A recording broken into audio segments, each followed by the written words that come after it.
Hello and welcome to this episode, which is all about my insatiable appetite for more and more plants and how I do it. Can you ever have enough plants? Never enough plants, Pete. That's why it's called Never Enough. Just asking. There's three ways I get more plants. One, I order from nurseries or garden centres, and two, I propagate from what I already have. Now that we're in year 2, that's beginning to happen quite a lot. And in the third way is that I buy or get seeds and grow from seed. One thing I don't need to worry about growing from seed is the wild calendula. Look at that. That's our meadow, that's our wildflower meadow, and that does it all by itself without any help from me. What I haven't been able to find in Italy is a good supplier of a wide range of dry Mediterranean garden plants. So when it comes to buying plants, I tend to get a sort of mix and match approach from different suppliers. 2 years ago, when we moved out here, I ordered about 130 plants from Olivier Philippe's nursery in the south of France. He's the guy that wrote the Dry Gardening Handbook, and he's got a massive range of just dry gardening plants. I also order from a guy called Gerard Viner, who is in the south of France as well and has his own nursery, and tends to have a different stock to Olivier. And then the third supplier is Capitano, Vivae Capitano, which is a wholesale plant nursery, and we have to go and collect those plants. So 2 years ago, we ordered about 450 plants from all of those different suppliers combined. And 2 years on, I've been able to establish where I need ground cover or more plants, where the gaps are basically. Some plants didn't survive, so I need to replace those spots. I've also been able to identify what kind of plants I like and what has done well here. So I was ready by the summer to put together another order, and altogether ordered 84 plants from those 3 different suppliers. So this time it was quite a modest amount that I got from Philippe's and a modest amount I got from Gerard Viner, and topped up with Capitano's. So I'm going to talk about the ones that are new to me and the ones that were tried and tested and already proved to do well. Just a quick note about the difference between ordering from Philippe and the order from Gerard Viner. With Philippe, it pays to order a large number of plants, because irrespective of the number, it seems that he uses transport companies with pallets. So 2 years ago, I paid €205 for the delivery of 2 pallet loads of plants.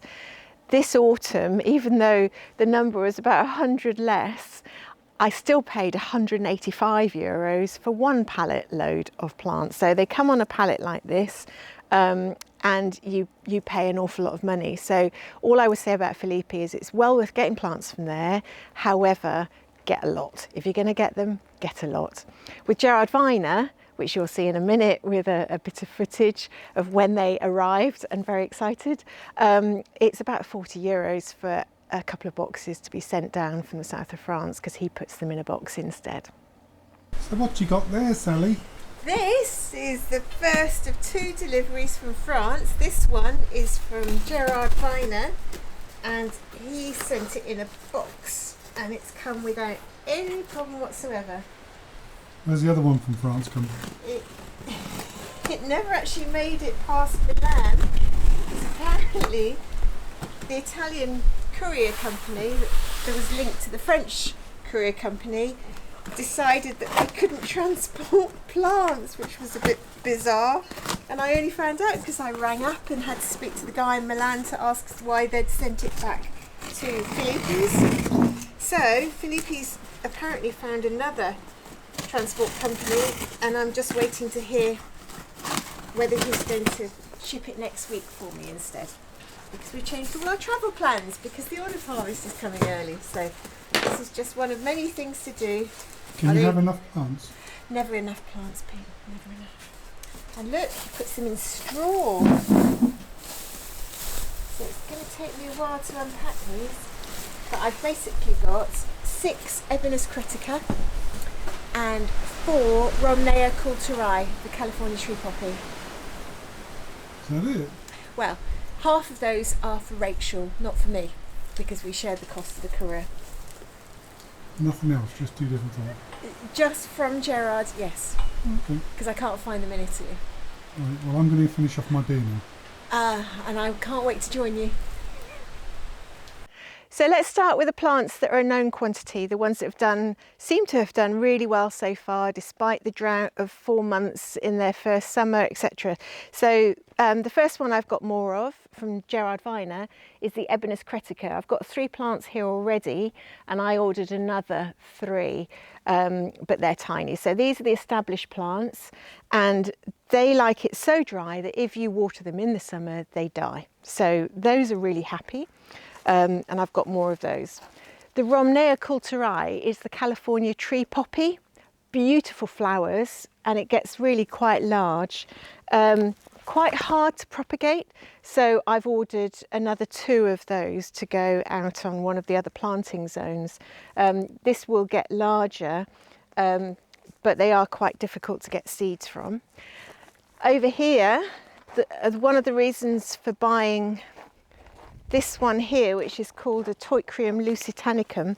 The Toicrium lusitanicum doesn't look much at the moment, but it's got amazing flowers, which the Herta bee absolutely adores. So this was mad with bees in April-May time, and I liked it so much seeing those pollinators on it that we've ordered another one. You can't really see it from here, but there's an agapanthus behind the salvia over there. I've ordered some more agapanthus because I like them, blue and white. And also in front of that, you've got salvias. The salvias do really well in our garden, probably because it's so dry and they sort of like being ignored and neglected. So I've got a couple more salvias as well. Over here, one of the things that I have noticed as the gardens become more established is real need for ground cover, and that's mainly because of the weeds that we have. So my desire to get more ground cover is quite strong, and over here we've got Lampranthus productus, the lovely pink purple flower there. They're not out today because it's December, it's fair enough, but those gradually will spread. And over here with the little yellow flowers is another really reliable ground cover plant called a Malleifera croquea. You can see that one there, through there, along with its little wild marigold companion. So ground cover's been quite a priority. Another established plant that I wanted different varieties of, but which I know does well, is the Phlomis. This is a little Phlomis, which tends to get swamped by the fennel. I'll eventually take the fennel out, but it was good for filling a space in the short term. So those are some of the established plants that I've bought more of that I know will do well. One of the problems in this pool corner is that this oleander is taking ages to grow, so I needed something to fill the space. I've got a new Phlomis here, but these 2 are an experiment. These are Campanula pyramidalis, and apparently they will fill this space nicely, and they're blue flowers, so I'm looking forward to seeing what they turn out like. And then over here, some more plants which I haven't tried before, which I would really like to see how they do. There's one here and there's one over there, but they are the same plant. And this is the Rhodanthemum catenanche. Never heard of it before, but it was on Felipe's website. It's this one here. And again, it will fill that space nicely. So we'll just have to wait and see how those ones get on. Over in the rockery bed, I've taken a bit of a punt. I know that the Kniphofia, which is called nicknamed Red Hot Poker, I have quite a liking for the look of the red hot poker, but it's a drought tolerant zone 3 plant. Now this is, as far as I'm aware, this bit of Puglia is probably 3.5 plus. So getting a drought tolerance of 3 is quite a risk, but the Niphophia, the red hot poker, is here. And I thought it would just rise above the rest of these plants in the rockery quite nicely. And you know, I've got one here and one out by the parking spot, and we'll see how it does. But I know it's a risk, but I wanted to try it anyway. And then the other one, which is already finding its own. I don't know if you can see from there, Mr. Lyons. So this is called an Aptenia cordifolia variegata, and it's got beautiful little red flowers, tiny little red flowers on it.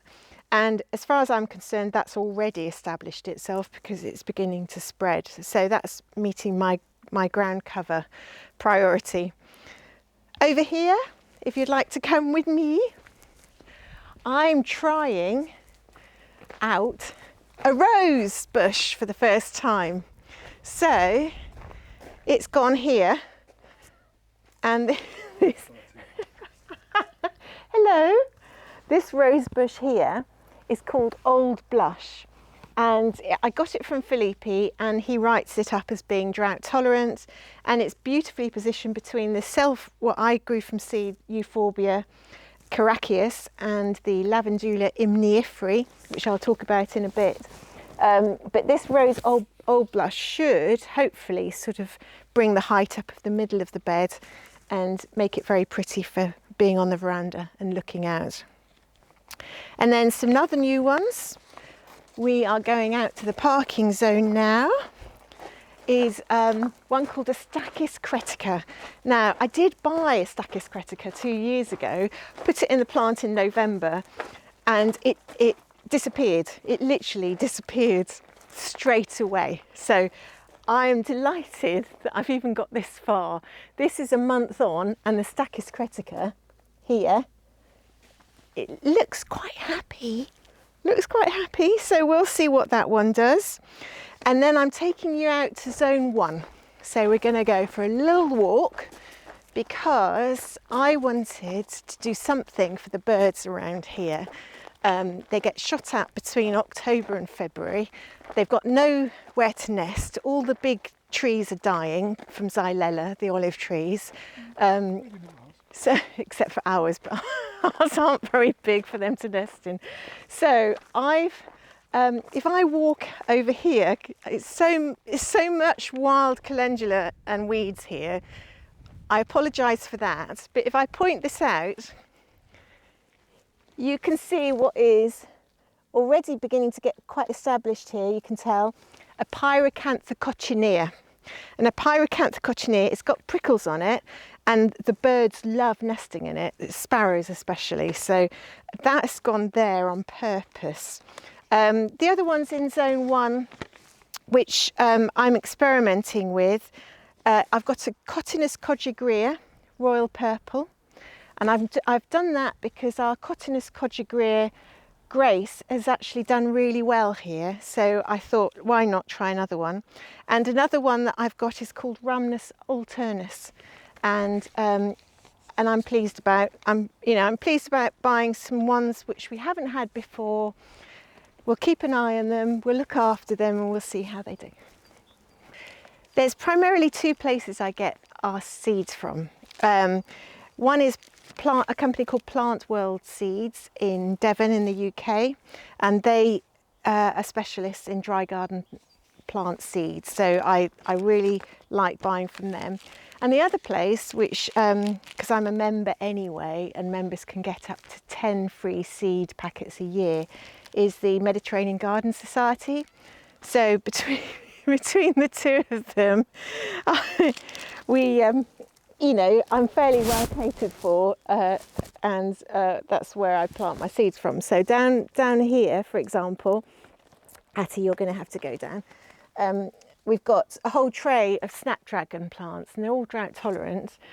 It's one variety, and they're coming on. And all of these are ones that I've planted from them. The other way that I get seeds is when a a plant that is very happy throws its seeds everywhere, except a lot of those seeds are in the wrong place for us. So a good example of that is all of these are Euphorbia dendroides tree seedlings, which have been picked out of our driveway, which would be completely inappropriate for them to grow there. And likewise, I've just planted a whole load of sunflowers that had self-seeded there, but were coming up around the olive tree, and a number of other plants. Oh, these are all garras. So all of these here are garra plants, which were picked out of the ground yesterday. So quite interestingly, they had just gone everywhere and I needed to pick them out. What I do with those is I let them develop a root ball, and then I'll transplant them somewhere else, either in the inner garden or in one of the other planting zones. So so there's several ways I do it. And then the other way, Mr. Lyons, if you want to come with me, is if you just film around the side here, these are all self-seeded Nigella plants. So they're annuals, but they come up on seed and it's absolutely covered in those. Likewise, these are self-seeded cultivated marigolds, not the wild ones, but the cultivated ones. And if you look over here, we have a veranda bed that's absolutely packed full of California poppies. And the California poppies have all popped out of seeds from last year, and I've been picking them out of the gravel here too. So there's a lot that I leave.